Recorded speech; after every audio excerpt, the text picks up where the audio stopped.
स्वागत है आप सभी का सोशियोलॉजी टिप्स बाय शिखा में। मेरे लास्ट वीडियो में मैंने आपको सोशल रिसर्च का एक टॉपिक समझाया था जिसमें था वैज्ञानिक पद्धति यानी साइंटिफिक मेथड किसे कहते हैं और उसकी कुछ डेफिनेशंस बताई थी और उसकी क्या विशेषताएं रहती हैं। मतलब अगर कोई अनुसंधान कार्य हम वैज्ञानिक पद्धति से करें तो उसकी क्या क्या विशेषताएं उसके अंतर्गत आती हैं। तो उसी से हमारा जो आज का टॉपिक है वो रिलेटेड है, यानी वैज्ञानिक पद्धति क्या है ये सब समझा दिया मैंने, क्या विशेषताएं हैं। अब वैज्ञानिक पद्धति के चरण कितने होते हैं, यानी अगर हम वैज्ञानिक पद्धति से अनुसंधान कार्य को पूरा करें तो कितने स्टेप्स में वो कार्य जो है हमारा पूर्ण होगा। अब देखिए, वैज्ञानिक पद्धति के जो चरण हैं, जो स्टेप्स हैं, वो आपको इसी सीक्वेंस में याद रखने होते हैं। ठीक है, इसमें जो इनका जो सीक्वेंस है वो खराब नहीं करना है। मतलब ऐसा नहीं पहले ये लिख दो या ये लिख दो। इसमें सबसे पहले जो स्टेप होता है वो ये वाला होता है, फिर उसके बाद यही वाला स्टेप आएगा।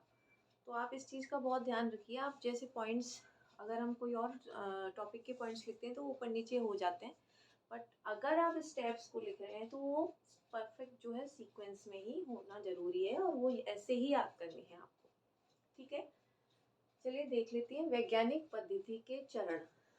तो अगर आप किसी क्षेत्र विशेष में अनुसंधान करने जा रहे हैं तो सबसे पहला काम आप क्या करेंगे। ठीक है, तो पहला आपका जो स्टेप है वो क्या होना चाहिए। तो पहला आपका स्टेप होगा समस्या का चुनाव। समस्या का चुनाव होता है कि हम जो है किस समस्या पर आखिर अनुसंधान करें। तो कौन सी समस्या है जिसको हम चूज करें। ठीक है, इसके लिए क्या करना होता है अनुसंधानकर्ता को कि करंट में जितना भी टॉपिक चल रहा होता है, रिलेटेड मैगजीन्स होती हैं, रिलेटेड आर्टिकल्स होते हैं, या उनसे रिलेटेड कुछ बुक्स हों, आपको वो सब कुछ न्यूज़पेपर हो, उन सब का पहले तो अध्ययन करना होता है। और अध्ययन के आधार पर आप पता लगा लेते हो कि हाँ, मुझे इस वाले टॉपिक पर या इस समस्या पर अपना रिसर्च वर्क करना चाहिए। तो ये जो है समस्या का जो चुनाव होता है वो अनुसंधानकर्ता की रुचि के ऊपर भी निर्भर करता है, यानी उसका क्या इंटरेस्ट है, वो किस किस समस्या पे करना चाहता है, वो उससे भी संबंधित है। दूसरा है उद्देश्यों का निर्धारण। अब समस्या का चुनाव कर लिया, समस्या मैंने चूज करी है, मानो मैं अनुसंधान करना चाहती हूँ कि महिलाओं के ऊपर। ठीक है, महिलाओं की स्थिति के ऊपर। तो उद्देश्यों का निर्धारण, तो मैं उसके बाद में जो अगला मेरा स्टेप रहेगा उसमें रहेगा मैं उद्देश्य लिखूंगी अपने इस समस्या का जो मैंने चुनाव किया है, जिस पे मैं अनुसंधान वर्क करने जा रही हूँ, उसके क्या उद्देश्य है। ठीक है, मेरा क्या उद्देश्य है। तो मेरा उद्देश्य होगा कि मैं समाज में महिलाओं की स्थिति पर जो है उनका जो पता लगाना चाहती हूँ और जांच करना चाहती हूँ कि आखिर उनकी जो स्थिति है वो किस वजह से है। अशिक्षा की वजह से है, रूढ़िवादिता की वजह से है, या क्या कारण है जिनसे उनकी ये स्थिति है। तो सब उसके बाद में हम क्या लिखते हैं, उद्देश्य लिखते हैं। आप किसी भी उद्देश्य के बिना आपको उद्देश्य नहीं पता, किसी चीज़ का उद्देश्य ही नहीं पता है तो आप उस कार्य को क्यों कर रहे हैं आपको ही नहीं पता होता। तो एम लिखना जो होता है वो बहुत ज़रूरी होता है।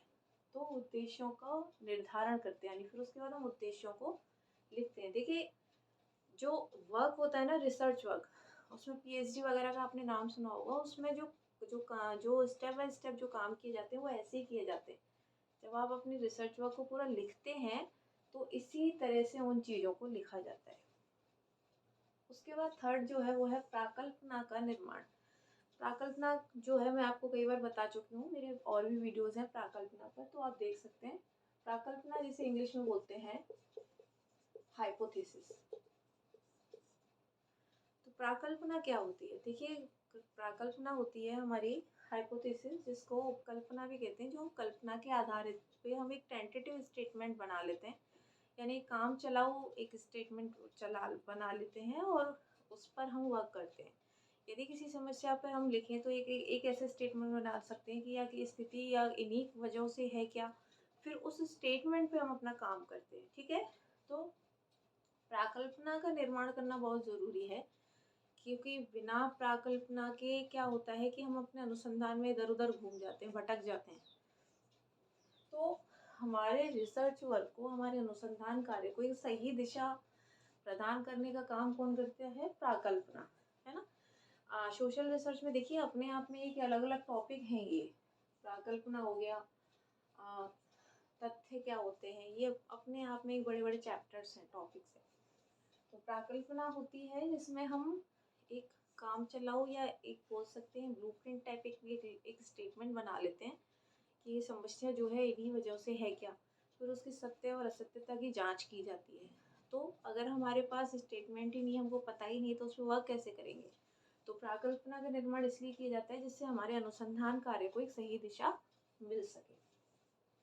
अब उसके बाद हमारा अगला काम होता है अध्ययन क्षेत्र व अध्ययन की इकाई का चुनाव। अब मैं जो अनुसंधान कार्य करने जा रही हूँ उसके लिए मैं कौन सा क्षेत्र लूँ, ठीक है ना। माना मैं किसानों की आत्महत्या के ऊपर अपना अनुसंधान कार्य करना चाहती हूँ और किसानों की आत्महत्या सबसे ज़्यादा होती है महाराष्ट्र में। तो मैं अपना जो अध्ययन क्षेत्र रखूँगी, जहाँ मुझे अपना अनुसंधान करना है, तो वो क्षेत्र होगा मेरा महाराष्ट्र, ठीक है। और ये तो हुआ क्षेत्र, क्षेत्र चुन लिया। उसके बाद होता है अध्ययन की इकाई। इकाई होते हैं वहाँ के वो पर्सन, वो लोग जिन पर हम अपना अनुसंधान कार्य पूर्ण करने जा रहे हैं।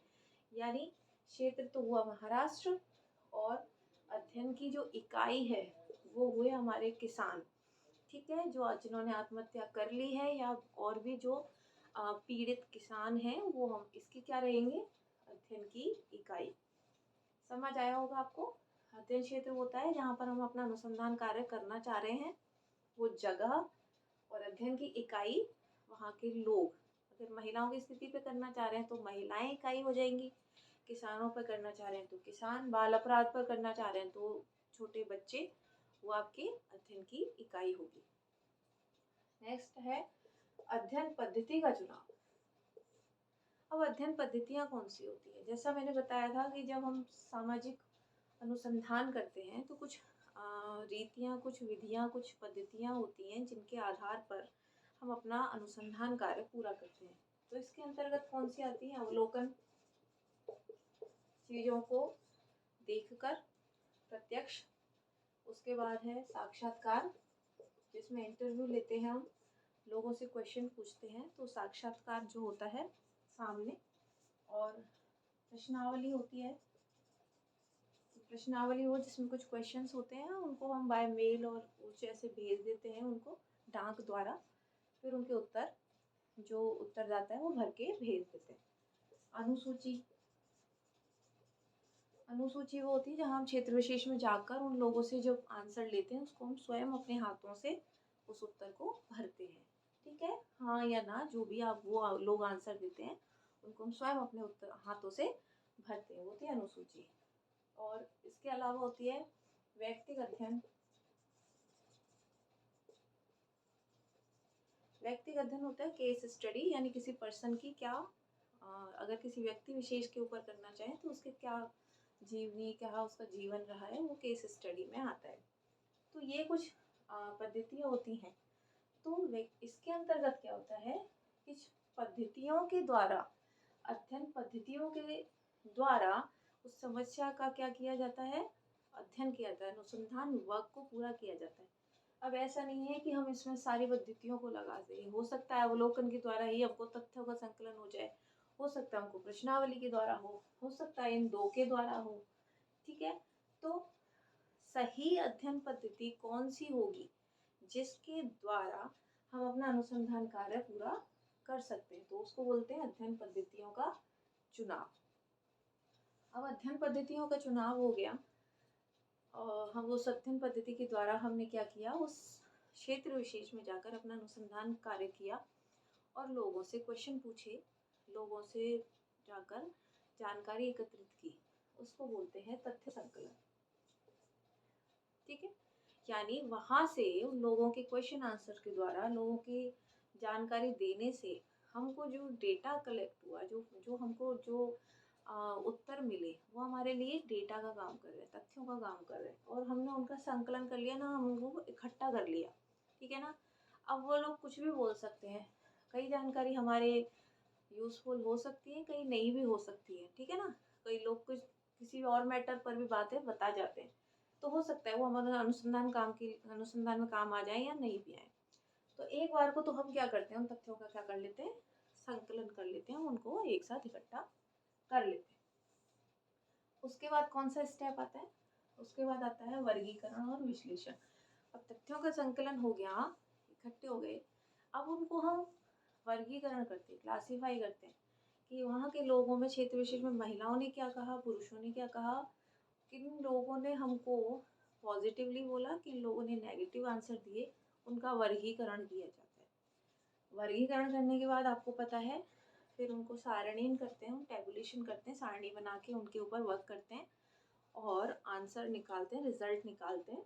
उसका फिर विश्लेषण किया जाता है, यानी विश्लेषण में वो सारी चीजें आ जाती हैं विश्लेषण में, जिसमें ग्राफ आ जाता है, चार्ट, और ग्राफ वगैरह आपने देखा होगा जो स्टैटिक जो सांख्यिकीय पद्धति से काम करते हैं, मीन मीडियन बोर्ड माध्यमाधिका बहुलक के हिसाब से जो करते हैं, तो उसमें ग्राफ्स बनते हैं, कुछ आपने इस तरह से देखे होंगे, ठीक है ना।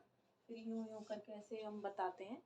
तो ये जो चीज होती है वो लास्ट में किस में आती है, ग्राफ, चार्ट, जो भी आपका जो चित्र है वो किस में आते हैं, विश्लेषण में।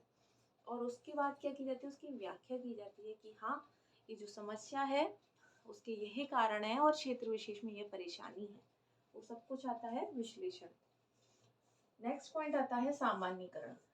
अब सामान्यीकरण क्या होता है, सामान्यीकरण होता है कि जब फैक्ट्स के आधार पर वैज्ञानिक पद्धति से किसी चीज का हमको पता चल गया, सत्य और असत्यता की जब जांच हो गई, हमको रिजल्ट मिल गए, उसके बाद हम उन नियमों को जनरलाइज कर देते हैं, सबके लिए नियम बना देते हैं, यानी सबके लिए एक सिद्धांत बना देते हैं कि हाँ हम इस चीज को मान सकते हैं कि ये जो समस्या है वो पर्टिकुलर इस रीजन की वजह से है, ठीक है ना, इन कारणों की वजह से है।